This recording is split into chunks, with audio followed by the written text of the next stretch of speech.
It's a long movie, isn't it? So, 50 years later, how does it look to you? Woo, I'm 50 years older. Don't look at Shirley. Oh, thanks. You don't. No, it's like... I have to say, it was so lovely to see it on the big screen again. You know, it's been a long time. I watch Turner Classic Movies all the time because it's my favorite channel, and for obvious reasons. But they show it, you know. But I forgot until I saw it tonight. You know what an incredible motion picture it is. It really is in every way. Not because I'm in it, but in every way. I mean, the writing, you know, the score, the Annaversary score, and of course, Bert's performance was truly incredible. Oh, truly. And it's so pertinent. Joy. I mean, it still holds. Yeah, it does. It really does, because the writing is as good today as it was then. I mean, you know, we can all talk about that today. We can all talk about, you know, they still have evangelists all over the country, and you know, we can all, you know, have the same feeling that the press agent had, and we can all have the same feeling as Elmer Gantry had. So we still have the same arguments that are still going on today. Yeah. I'm wondering what your reaction was when this project came your way, because we all know before this you were Oklahoma, Carousel, April Love with Pat Boone. You know, you had this whole musical career going, and this was just 180 degrees the other way. And thank heaven it was. Well, the point is that yes, I had an incredible beginning in my career, you know, starting with Oklahoma and then of course Carousel and the Music Man. But what happened is they stopped making musical motion pictures, and truly my career was over. They became too expensive, and the European market was not very receptive to the American musical. And if you were a musical performer at that time, you know, they put you in categories. You were a singer, you were a dancer, you were an actor. And if you were a singer and a dancer, you weren't an actor. I never quite got that, but that was the feeling that they gave me. And I remember after Carousel, 20th Century Fox did Carousel, Rodgers and Hammerstein did Oklahoma, and after that was finished, I went up to the head of the studio and I said, can I be put? I was never under contract, you see, to anybody. I was under contract to Rodgers and Hammerstein, first and last, one and only. And then after Carousel was finished, you know, literally my career was finished. They weren't going to make any more musicals. And I said, but I can act too, remember? I can act. Well, we're not sure about that. Well, I went into television, is what happened. And, you know, they were doing Playhouse 90 and Lux Video Theater, all of the dramatic shows, Philco Playhouse. And I thought, if I can prove myself as an actress doing television, and television then was a step down for anybody that had been in the movies, you know, I mean, you didn't do television. But I needed to prove myself as an actress.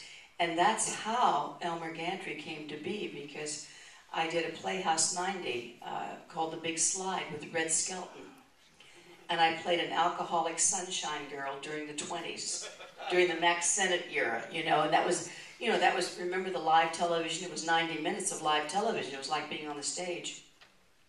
And Bert happened to see that production, and he was the one that really fought for me to come in and meet Richard Brooks, and he felt that I was right for the part.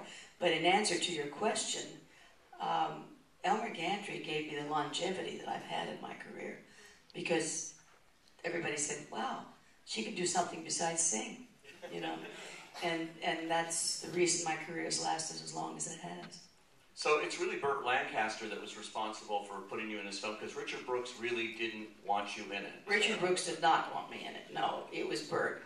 And I'll never forget, I was in San Francisco doing a nightclub act with my husband, Jack Cassidy. And we were touring the country, you know, singing and doing the whole thing. And I'm in a hotel up there, and the phone rang, and there's this deep voice on the phone. Hello, Shirley? This is Burt Lancaster.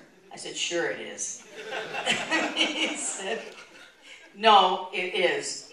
He said, have you ever read the Sinclair Lewis novel, Elmer Gantry? And I said, no. Of course, I was choking to death speaking to Burt Lancaster. No, and he said, go and get it immediately and read it. And this was like on a Thursday. And he said, can you come down over the weekend, come down to Los Angeles, read the novel? And he said, we're doing the film, Elmer Gantry. And he said, Richard Brooks is the writer, producer, director, and he said, I would like him to meet with you.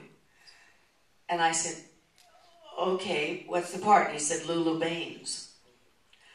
Okay, well, I got the novel, and when I read it, I thought, oh my, this can't be possible. This is really what they're... Well, I did. I went down, and I met with Richard Brooks, and Burt was there.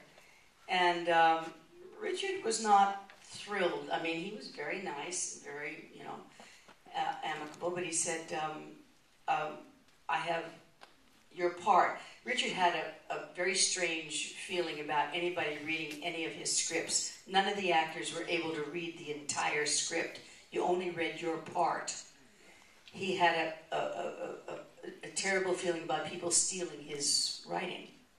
So he gave me my part, and he said, go into another room and read it. I went into another room, I read the part, and I came back in and I said, I'll do it for nothing.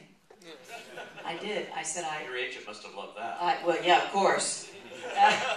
But I knew that if there was a chance that I could play this, and obviously Burt thought I could, that this would be an incredible thing for me. It would give me a chance to show that perhaps I could do something besides sing.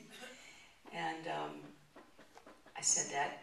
And even so, nowadays, as we all know, I mean, I have to read for everything, screen test for everything.